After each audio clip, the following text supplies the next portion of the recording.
Let's hit the high road.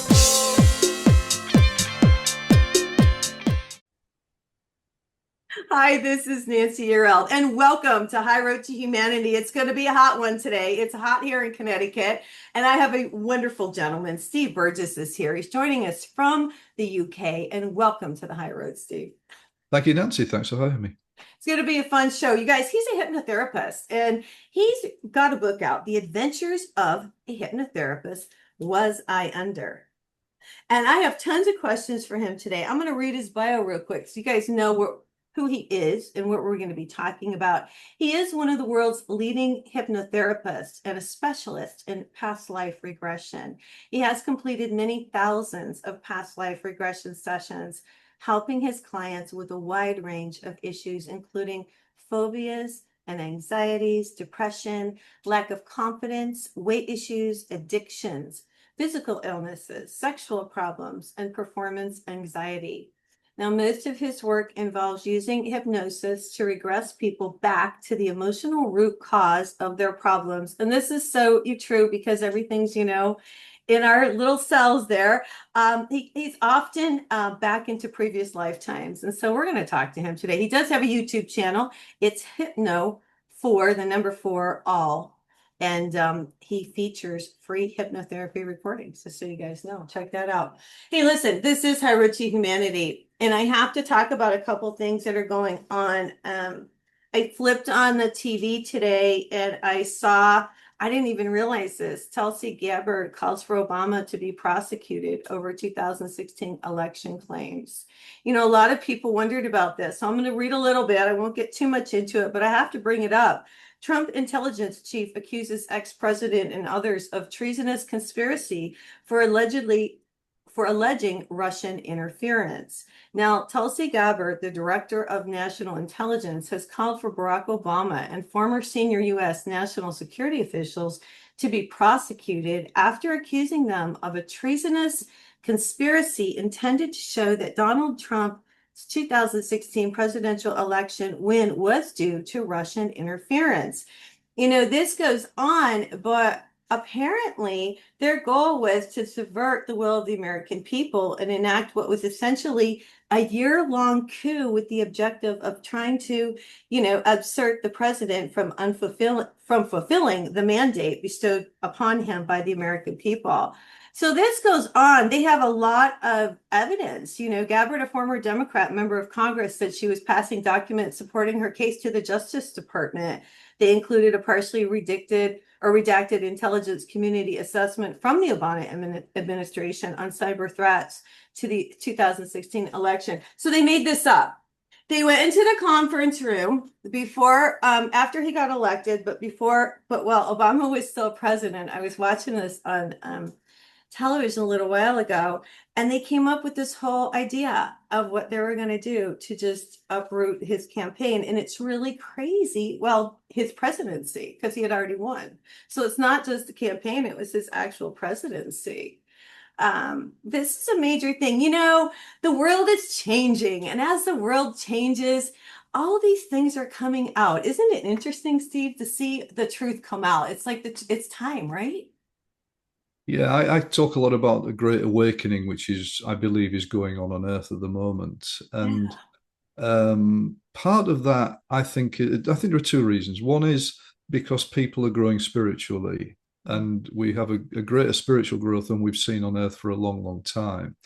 And I think that means that as people's vibrations raise, they become more desirous of the truth. Secondly, the growth of the internet, of course, has really exploded everything, and whereby before it was the mainstream media, which was the only place you could get any news. Now, of course, there's so much on the internet. And I talk a lot about the scamdemic, which took place in the last 5 years, Right. the extraordinary suppression of truth, and of dialogue or discussion as much as anything else, and how wrong that has been. So I think, and people are waking up. People are now waking up more than they ever have done before. And I mean, as an Englishman, I now live part of my life in Florida and part of my life in the UK. And so I have a foot in both camps. And we English people, we sort of watch the political arena in the US with a growing sense of shock because there is so much divisiveness which is being perpetrated in the US, again, I think by the media. Right. And it seems that there's a reason for that. You know, there's Yeah. almost a reason for everything that goes on. It's a big circus, and they feed us stuff in order to fool us a lot of the time. But the divisiveness is quite extraordinary, and it seems to be this divide and conquer thing which is going on in order to keep us down. Yeah, exactly. But people are waking up. My book is called Wake Up. The Yeah. universe is speaking to you. I talked about this many years ago. People are waking up. All right, so here's the other thing I have to bring to the forefront before we get into your book. You guys, it's everywhere. It's all over social media, so I have to bring it up. So this is out of Newsweek, from Newsweek. Astronomer CEO Andy Byron resigns after Coldplay Kiss Cam Moment. If you guys haven't heard about this, Byron led data infrastructure startup for Astronomer from July 2023 until his resignation. But the drama began on Wednesday when they were at Coldplay concert in Foxborough, Massachusetts, captured Byron hugging Cabot, which is his chief people officer. I guess she's the human resources officer, from behind. Once they realized they were on the kiss camera, the pair quickly sprang apart, with Cabot covering his face.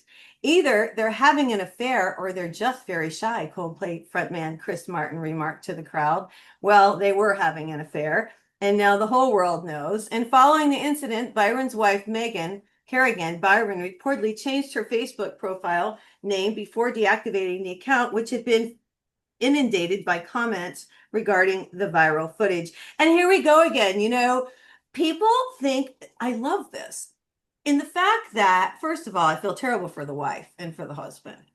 But let me just say, people think they can get away with this stuff. And now there are so many cameras, like you said, and there's so much social media that they got caught. And I think, again, we're back to the truth. People are seeing the truth. I think that was God's being funny. That's what I think. Because God's got a sense of humor. What do you think about that one? Well, I mean, these top people think they can get away with things left, right, and centre. I know. And they're being found out all over the place. The same happened again during the COVID hoax over here in the UK with the health secretary being seen on camera groping a woman who was working for him. And of course, that went viral, and immediately his credibility just went right. Well, he didn't have much credibility at the time anyway. Begin with, so It plummeted, it really did. Well, let's get into your book. I want to talk to you about this. First of all, I want you to tell us your story. Your father was a hypnotherapist. Well, he was a part-time hobbyist hypnotherapist. So that's how I became a hypnotherapist, just Yeah. totally by accident. And I was a company director, and the company went bust. So I was wondering what to do with my career. This was 33 years ago. And my father had given up smoking using hypnosis. And my father's a scientist by profession, and he couldn't understand how hypnosis had worked because it didn't compute with his left brain logic. Right. That he tried everything to stop smoking. He went to a hypnotherapist who laid him in a comfortable chair, relaxed him for half an hour, told him to let go of cigarette smoking, and my dad didn't want a cigarette anymore. That didn't make sense.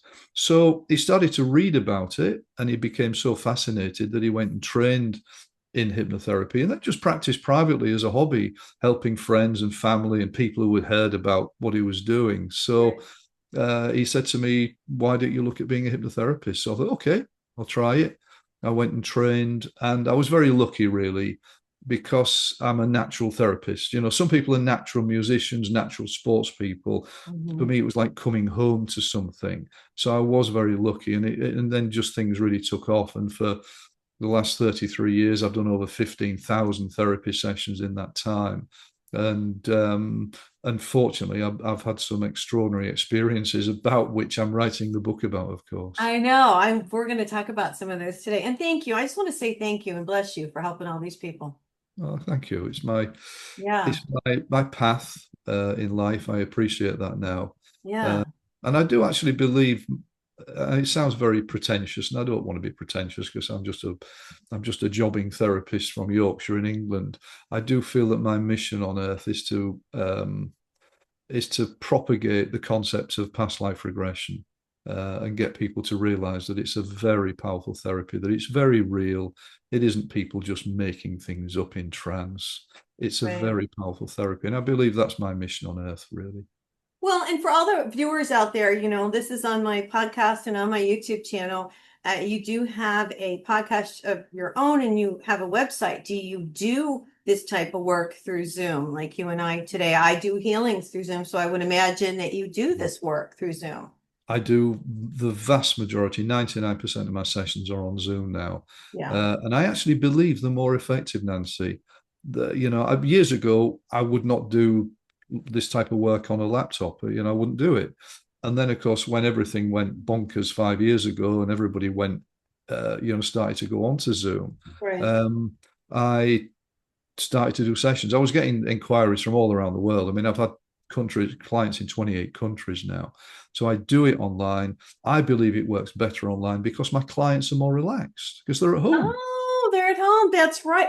Well, it's funny because during the pandemic, I took a class on hands-on healing. I'm a natural healer, like you were talking, and so I took the class. And what was so cool was I learned I could heal on Zoom Mm. because it's energy. That's all Yeah. it is, and it's just energy, and that's what you're doing too. And I love this. I want to talk. Let's go back here. You say there are 5 negative emotions: anger, fear, anxiety, and guilt, and these come from trauma, could be significant emotional events, could be past life, or it could be ancestors. So I want to understand something. I have a couple questions for you. So, how would it be ancestral? Give me an example of that so I understand. Like, I know certain like things I know I picked up from my mom, or I could pick up mannerisms, like I see mannerisms like my dad did that I do. I mean, I'm pretty Mm. in tune, but how has that affected us psychologically, I Okay. guess? Well, can I just take a step back before I Sure. explain that? And Yeah, just go ahead. let me just explain the regression model, if I may. Okay. Because regression is part of the hypnotherapy framework, but it's different to standard hypnotherapy. So Okay. most hypnotherapists just use standard hypnosis. They take the clients into trance. They use what's called post-hypnotic suggestion therapy to feed the subconscious mind with positive suggestions to help them to change, or using imagery and visualizations. And that can be very powerful. But the concept of regression is to dig out the roots of the problem. It's as though any issue we have can be caused by locked-in feelings and emotions from past traumas.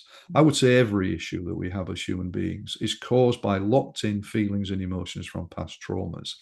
And the aim of regression is not to chop the weed down, you could say. The problem is a weed, but actually to dig the roots out, and then it goes and it never grows back. Because it's energetic. Well, it's all energy. It's all energy Yeah, that's it's all locked in the energy. And client's that's energy field. that's what Yeah. blows my mind about the about Yeah. the ancestral thing. But go ahead. Yes. Okay. So the 3 areas that we regress to are this life, past lives, and our ancestors' lives. So Okay. some of my clients, we're just doing this life regression. For example, before we recorded this, I was doing a session with a client in Canada on her allergies. And because allergies have got emotional causes. And she went back into her life as a child, living on a farm where her parents were brutal all the time, killing animals all the time, murdering animals, as she would say. She was a little girl and she saw so much bloodshed and horror, and she was a sensitive child. So a lot of this went on during the summer when the pollen is out. And so therefore her subconscious has connected pollen to horrible death and to sadness. So nowadays, when the pollen comes out, it triggers allergies because the subconscious is saying, I feel awful, and this is what, and it just triggers off allergies. Now, obviously past lives, but ancestral stuff is the forgotten part of regression therapy. And we inherit our ancestors' traumas from parents, grandparents, great grandparents, great great grandparents. They can go back a long way. And in fact, strangely enough, it's the only aspect of regression therapy which has been scientifically proven. When they've traumatized rats and mice in labs, and then they've let those rats and mice give birth to babies, and maybe a generation or two later, they've triggered the babies, the young, with whatever has scared the parents, and the babies react as if they've been traumatized. And it's the same for us. It's an energy that comes down from our ancestors. Now, let me give you an example. Okay. And I could talk a lot. I've included quite a few cases in the book. Yeah, it's really good too, you guys. You got to pick this up. Just so if you're watching me, you guys, this is what it looks like. Go ahead. Yeah, okay. But from my own experience, so I've always had a needle phobia. And Okay. as a kid, I was very ill with asthma. And in the 60s, medicine was even more dark age than it is now. So there were needles and things. It was horrible for me. So, of course, that traumatized me. So as a child, I was traumatized by needles.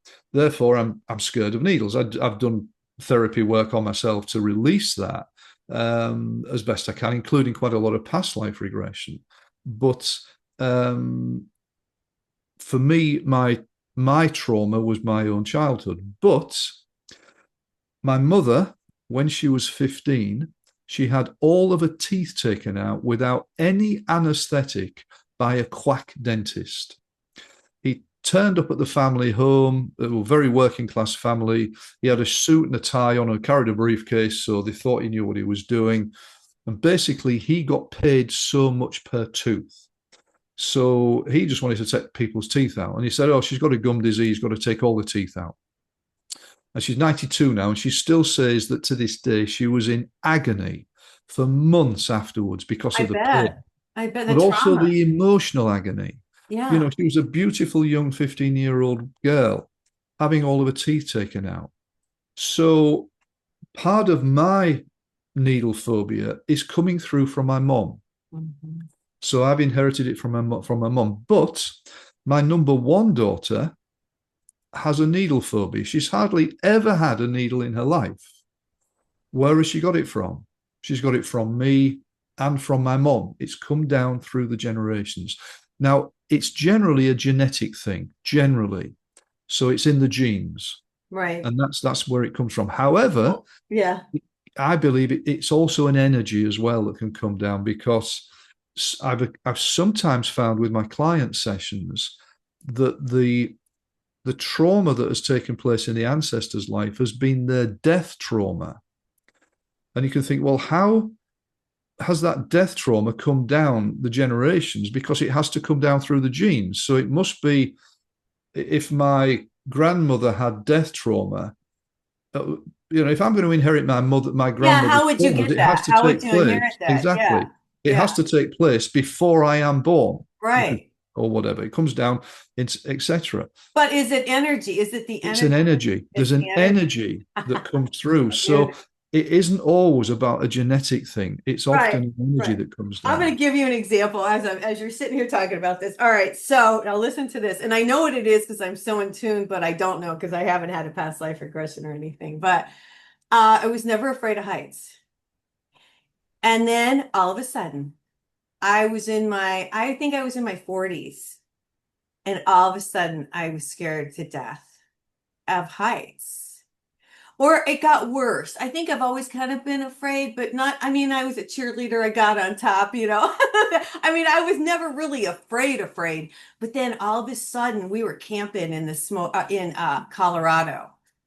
In the mountains. And all of a sudden, I became scared to death, like panicky, afraid. And anyway, so I think I fell in a past life at a certain age. And this is what I believe. And it didn't hit me until I got older. And now I'm afraid of heights where I wasn't before. So that's probably what happened. Yeah. Yep. We call them anniversary issues. Yeah. Which is where, you don't have a problem all your life. And then as you reach a certain age, something kicks in out of nowhere. Right. Or died like that, right? Yeah. And he's often a death. I had a gentleman years ago with severe migraines. He was taking 16 to 24 paracetamol, a day with his headaches. And we found that in a past life, he was a mafia member of the mob. Yeah. And he offended the code of the mob. And so they came looking for him and they said, we're going to find you and kill you. Yeah. So he put a shotgun into his mouth and blew his brains out to kill himself because he knew he had no future. Now, of course, there's the headache, of course, but we cleared that past life and we did all the rest of the work. But the headaches didn't fully go. So I asked his subconscious, how old was he when he died in that past life? And it said he was, let's say, 36. And I looked at his record card and he was 37 years old now. So as he was coming towards being 37, his subconscious had kicked off the trauma of that past life. It was almost if it was saying, when I'm 36, 37, I'm going to die horribly. So I'll create the pain now. Right, right, right. And that's something I want to talk to you about. We only have a certain amount of time, you guys, but I was really fascinated by your book. You start off I don't want to give it all away, but you start off talking about Emma in 1994. She comes to see you, she's dying. And from what I understand, you learned a lot from her case, which I learned a lot from you from reading the case. But I'll try to she had a terrible disease. I'll let you elaborate if you want to talk about her. But what I really want to know, or what I feel like you learned, was when you hypnotize somebody, you're working with the subconscious, correct? Yes. And what I've kind of got from your book, what I realized was that's why everyone wants us to calm down and live in the moment, because then the subconscious comes in and works with us more, is what I picked up from this. Because when somebody's in that state, like you had her, you had her hypnotized, she was very ill. You had her subconscious raise her hand on different things to yes or no questions, things like that. Reading that made me realize, first of all, that you can heal other people and we can heal ourselves. And then it also made me realize that that's why we have to be quiet. Well, it's a good point. Very good point. When we calm our energy field down, all sorts of good things happen. So, first of all, calmness, that's a wonderful thing. When we go into trance, hypnosis is trance. Trance is just an inner state of focus. Okay. Some people believe it's relaxation, but it's when we come into the now and we begin to focus inwardly. After about 20 minutes of trance, the endorphins are released naturally into the bloodstream, the body's natural healing chemicals. So very often just doing relaxation work, just doing inner work, just sitting meditatively for 20 minutes can be very, very effective.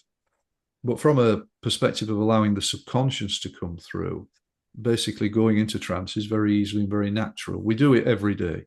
We all go into trance at least 24 times a day when we daydream. When we drive on automatic pilot in the car, that's hypnosis. When we focus on a book or a movie, that's hypnosis. When we meditate, that's hypnosis. So trance is totally natural. What it allows us to do is to connect to the 99.9% of the mind, the subconscious mind, which I personally, having done so much work, I believe we all have a higher self now. Right. And I believe our subconscious either is our higher self or is intimately connected to it. Right. So when we're working in trance with the subconscious, we're working with the all-knowing, all-wise part of a person. And I've developed this technique, a system of regression, which I train therapists around the world in, whereby I ask the subconscious to come through into a finger or a hand. And the finger or hand just moves all by itself, and it gives me yes, no answers. And in Emma's case, I mean, she'd been given 6 months to live. She had a very rare liver disease. There's only 12 people in the UK have this liver disease at any one time. Nobody survives it. And it said that there was childhood trauma in this life. There were 2 past lives causing the liver disease. In one of the past lives, she was a Native American squaw, and her village was raided, and a Native American brave came up behind her, grabbed hold of her from behind and stabbed her with a dagger in the back and killed her. And guess where the dagger went? In the area of the liver. Second past life, she was in the Second World War as a young Polish teenager who was bayoneted to death by the Nazis. Again, stabbed in the back in the liver area. So her body had brought this energy through into this life from the past lives in the liver area, and it was just waiting for trauma in this life to kick it off. Isn't that interesting? Can I stop you right there? That seems that kind of is like, everything's going along great. That's how I feel about my, and then it comes at a certain time. That's kind of weird, isn't it? Mm, The mm. timeline kind of thing. It just needs trauma to kick it off very often. I Okay. mean, even in this life, I mean, Dr. Harmer, for example, the German cancer specialist, he worked with 10,000 cancer patients. Okay. He said in every single case, within a few months of the cancer being picked up and beginning, a few months prior, there'd been a trauma which had happened to that person that Good. they weren't expecting. They weren't Okay. expecting it, and it came out the blue. Okay. And he said in 10,000 cases. So, of course, what do we do in our modern medical world with cancer? We just blast it. We Yeah. ignore the emotional causes. The root. All illness has emotional causes. Right. And ultimately, you have to work on those emotional causes. I talk about in the book a couple of cases of breast cancer with clients in Norway who I helped to get better. They did past life regression. They released the emotional traumas, and they eventually they got, with other things as well. They did all sorts of things, but Yeah. You even mentioned Louise Hay in your book, which I love. absolutely, yeah, very much so. Yeah. She was the founding The mother pioneer. of Yeah. this, very much so. Yeah. But Yeah. anyway, so Emma was, we did a lot of work to really. What happened is the tumors on the liver stopped growing because this was a liver, these were cancerous tumors. They stopped growing. And then the specialist wanted to do surgery. And I said we'd do it in hypnosis. And we did the whole surgery without any anesthesia. It was a massive success. She was completely in hypnosis all the way through the surgery. I was in the operating theatre with her, kept her in trance all the way. And at the end of the surgery, the surgeon said, he said, I've never seen anything like this in my life. He said it was like operating on a dead body. Um, Because and Emma, because she was so calm. And let me just she was tell just the audience, I don't want to give everything away because the story's in the book, but she was allergic to some of the chemicals, to the dye. paracetamol. Yeah, And she she was, was allergic to virtually any painkiller, but yeah, she had to drink a dye down right, before the operation, so the surgeon could see up on a screen what was happening in her body right. as he worked in towards the liver.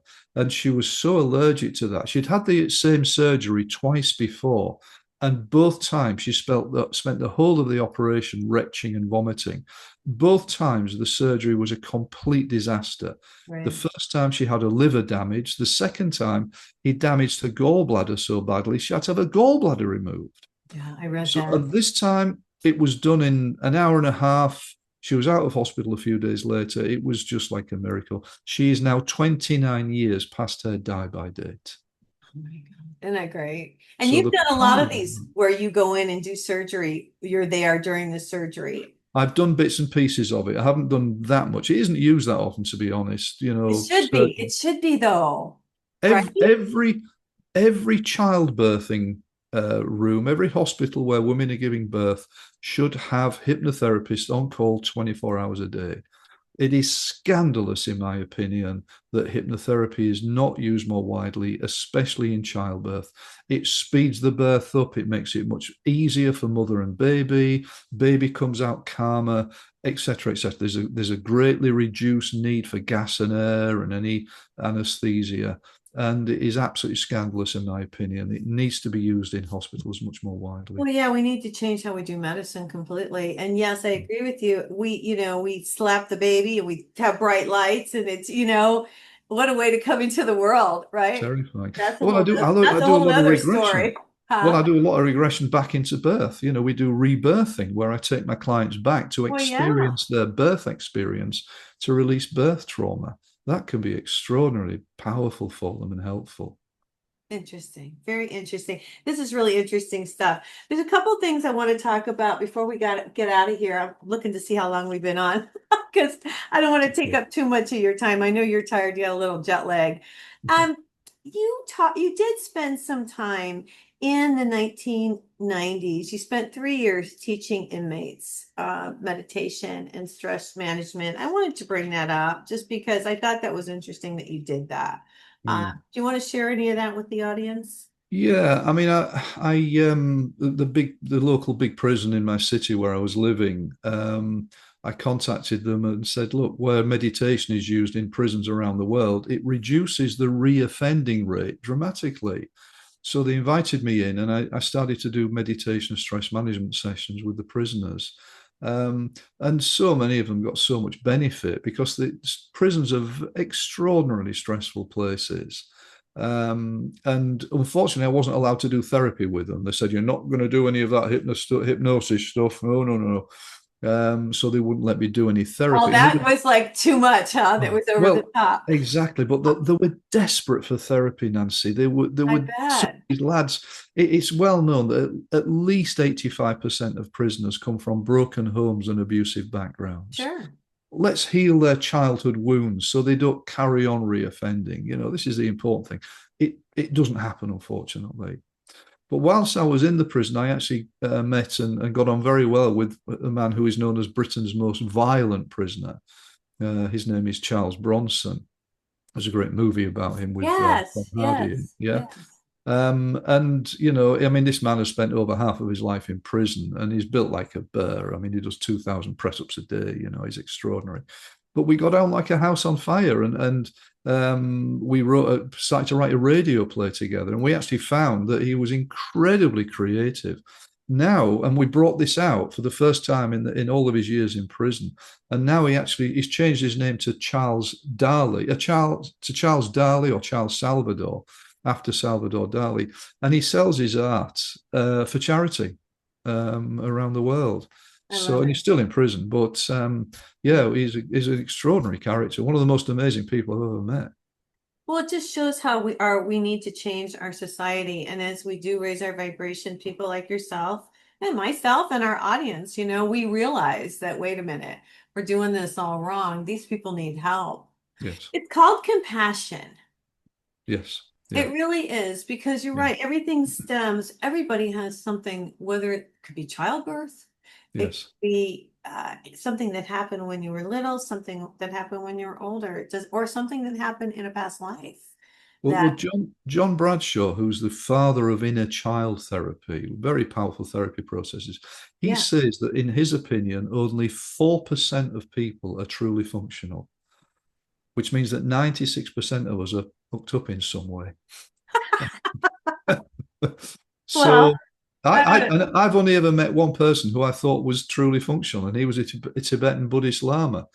I think 99% of us are screwed up, and we all need therapy.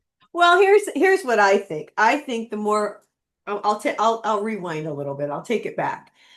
Since I've connected with God, with the divine source, and connected with the earth energies and connected with my angels, I'm more centered. And I think a lot of people in 2020 connected and quieted the mind and have raised their vibration. And I think it's all about connection, and it's all about energy, and like we were talking about. And even though, let me just say this, I've had trauma, we've all had trauma, but that light, bringing in the light every day, I don't mean to sound ooey gooey, but it's the truth. Bringing in the energy of love is what it is. Mm. Divine energy and light, and you have that intention, it clears your energy field and Yeah. it raises your vibration. And what it's done for me personally, and why I teach it so much and why I talk about it, it's brought joy. Mm. And now I'm an observer instead of a participant in the craziness that's going on. And to me, that it's reconnecting back with the divine. You can say God, you can say source, whatever. It's the energy. Yeah. Uh, Talk to me about your feelings on that. Well, my spiritual practice over the years has developed. I was a practicing Buddhist for many years, and then I moved into shamanism and did some training in Native American shamanism. But my spiritual practice is called non-duality, and some people call it oneness or awareness, which is basically just being at one with everything. And the idea that there's nothing is separate. We are all connected. We are all one with everything. And the nature of our mind is peace and calm and joy and beauty and happiness. It's just that what happens is we just live our lives with so much drama. We forget that in the very center of our being is total peace. And so if we're able to sort of still the mind and, as you say, come into the now and bringing, the light or whatever, we start to come into the now. And I think when we're in that energy, we are much more at peace with ourselves, much more balanced. And we also, when we start to live with the concept that we're not separate, everything is just one, we start to see other people as ourselves. And we naturally become more compassionate because, that person over there is just an aspect of me, and I wouldn't want to be mean to me, so I'm not going to be mean to them. Mm-hmm. So I think, live with that energy, with that awareness. It's often an awareness, isn't it? Mm-hmm. I mean, you don't do this by sitting watching the TV for 24 hours a day or going down the bar and drinking all day long. No, you've got to do a bit of work on yourself. You've got to process stuff. You've got to do your own work in order to change what's going on inside you. And it's possible to do that. And there are different ways to do that. One is to become more spiritual, is to become involved in a spiritual path. The other for me is to do more therapy and to have the awareness to let go of the emotional baggage we're carrying so we become more balanced. Right. Well, I agree so much with when you talked about the inner child, because I had to do that work. I didn't want to. I made fun of it for the longest time, and then I realized I had to. And everybody has to work on themselves, just like you said. And the inner child work is really interesting because we all have that little girl or that little boy inside of us that, is that wants to be happy and joyful. And it's really interesting, isn't it? That whole Yes. concept. Yeah. Yes. And when you work on your inner child, it changes everything. I mean, it can be emotional, Oh, and yes, of course. but that's okay. Yeah. Nobody dies from crying. Right. If you feel emotional, let it go. Go into the feelings, because when you release emotions, then you're healing in some way. Yeah. So yes, it can be emotional, but there's such beauty in connecting with your inner child, and it's such profound work. Yeah. I want to ask a couple things before we get out of here about your regressions. Any interesting ones where you've had people who've had abductions that you want to share, or any angelic uh, experiences that you would want to share? Certainly from what would people would say an alien abduction contact or contact experiences. I've certainly done regressions with people who appear to have had contact experiences, and in a couple of cases to actually have been abducted onto spacecrafts. One was a young girl who was about 15 who came to me with depression and anxieties, and her parents brought her, and they didn't know what to do with her. And we found that when I guided her into trance, and she regressed back to a memory when she was about 7, staying at her grandparents' home, going to bed that night, and then seeing lights shining through the door and outside the window. And she woke up and she got out of bed to see there was this like Michelin man type figure in the light who came towards her with a big smile. And he telepathically was saying, "It's okay, come with me, we're going to go for a journey." And he took hold of her hand, and they flew through the wall, the outside wall of the grandparents' home, into a spacecraft that was waiting a little distance away. And she said, "Oh, it's amazing, we're flying together." A bit like the snowman. You've seen the movie The Snowman? Yeah, Yeah. remember Yeah. that? Yeah. Flying through the air. Remember that? And they were flying into a spaceship where when she got there, these beings were there, which were perhaps greys, I think, a bit more unpleasant. This nice being disappeared, and then they actually pinned her down onto a table and started to do some surgery on her. They were injecting something into her eye. There was a lot of pain. She was terrified. Before eventually they put her back into the bed in her grandparents' home. So there was a lot of emotion came through, and she felt a lot better afterwards. There was a lot of release of the anxieties. And so she could understand now why, and she had no memory of this because it appears Wow. quite often these extraterrestrials wipe our memory banks. Um, Interesting, huh? yeah, and also in the book I explain a TV documentary I took part in where the whole family were actually taken up on board a spacecraft, and they had no memory other than remember seeing a spaceship before it happened, but they all got anxieties and everything else. So I regressed the mom of the family, and she started to remember exactly what had happened, and they'd been taken up on board a spacecraft. lights were flown around them as if they were being examined. Nothing horrible happened. They actually had a beautiful experience, actually. They felt real euphoria before they were put back in the family car, and they just carried on driving down the road. So, Can you I know, stop you? Well, did they know the reason if they didn't do any kind of surgery? I wonder why they took them. no idea. They said that the beings, they couldn't see the beings. They were behind a screen in the spacecraft, and it was a very dark room. But they said there were like lights or orbs that came out and were scanning them, moving around them, like X-rays in a way, like a CAT scan, I suppose, just going up and down them, X-raying them for different things. But what that was about, we don't know. But they had an hour of missing time experience. When they got home, they'd lost an hour of their lives. They knew something had happened. And this documentary is still on YouTube, actually. It was called The Real 4400. Okay. And you'll see me on there regressing back the mom and her experiencing, what happened actually on the spacecraft. Did you regress the whole family? No, I just regressed the mom. It was the mom, her mom, and mom's two young sons. But the sons especially were struggling. They were about 9 and 11 years old, and they knew something had happened, but they didn't know what. So they were getting nightmares and panics and anxieties. Right. And of course, once they'd found out what had happened, Then they were okay. What a relief. Oh my They knew they weren't going mad, because they were so worried. Are we going a bit bonkers here? Did Yeah. this really happen? And Yeah, now they had answers. The relief was amazing. that's crazy. Anything about Jesus, angels, anything like that that you've come up with? Not so much angels. Now, first of all, a lot of clients after a past life will die and go into spirits. And they will then experience what happens in the death, after death, in spirit. And quite often their angelic beings will come to them and guide them, Right.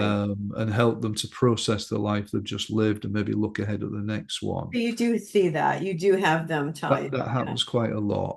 That's Certainly, I do quite a bit of spirit release work as well. So clients occasionally come and we find that they've got a spirit attachment and that needs to be moved on. Yeah. And that's interesting, of course. And most of those spirits are just lost, sad people who have died and haven't fully passed over, and they just attach themselves to people. And then they just get stuck with them. And of course, then the client is picking up that spirit's energy. If the spirit was depressed, they feel depressed. So, and, if your mood is low, you are more prone, you could say, more of a target for spirits. If your mood is high, you're shiny, they find it harder to hook into you. Yes, that's true. I will say that. That's absolutely true because that is why, and I've noticed this with people, and I've seen it in the eyes. I've seen people who've had a spirit attached, and I could tell because they didn't have the light in their eyes anymore, which was really interesting to me. So did you notice that as well? Like a darker in their, I don't know. That's what I noticed. It's darker in their eyes. That's all I can tell you.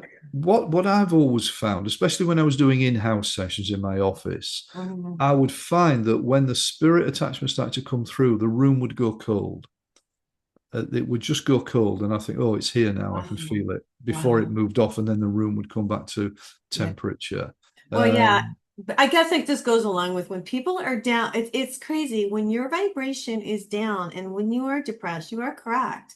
And that's why it's so important that you kind of just boost yourself back up. Everybody has tough days, myself included, but I boost myself back up so I stay at a higher vibration for a lot of reasons. So I guess, you're so knowledgeable. I think it's about raising vibrations. We're listening recently to with my fiance Kimberly, listening to Esther and Jerry Hicks, the Abraham stuff. And they talk about being on a higher disc.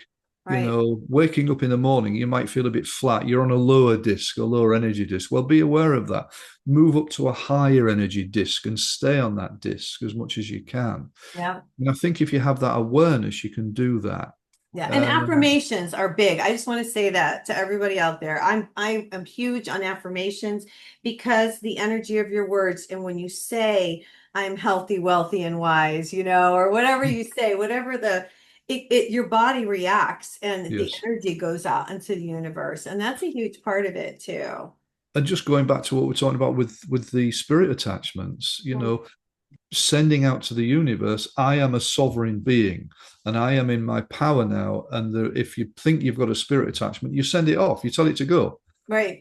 I am a sovereign being in the universe. I am in my power. No spirit has the right to be anywhere near me. It can leave me now. And most of them will go when you do that. You've just got to make that. So the power of affirmations and standing in your power and having that Getting your power. awareness Yeah, I is like so that. important. And we can change. We can. I don't want to keep you too long. I'm going to let you go. But you guys, Steve Burgess, this is his book. It's called The Adventures of a Hypnotherapist. Was I under with the question mark? So if people would like a hypnotherapist session with you, how do they reach you?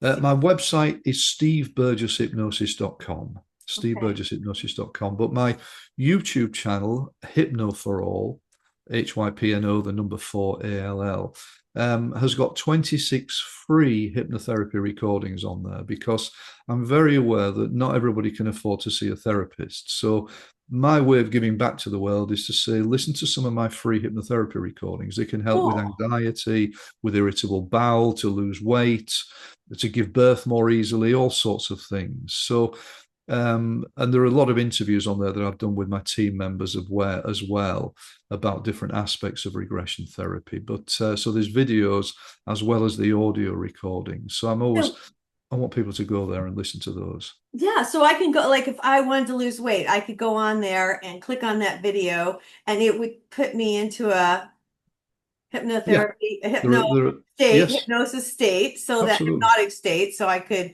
lose weight or whatever I Yeah. wanted to. Really? Yeah, so you just relax down, close your eyes, listen to Burgess burbling on in the background.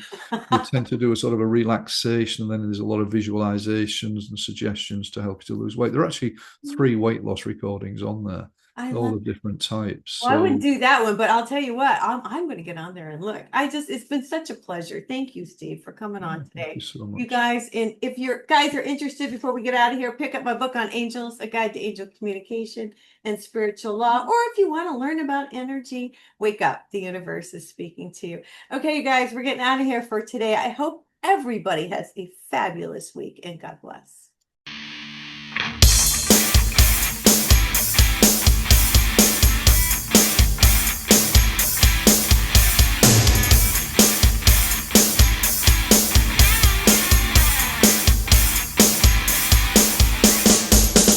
Hold your head high, the world is coming. Watch the colors lift your soul. Connect the dots and keep the motion. Can achieve your goal. Let's hit the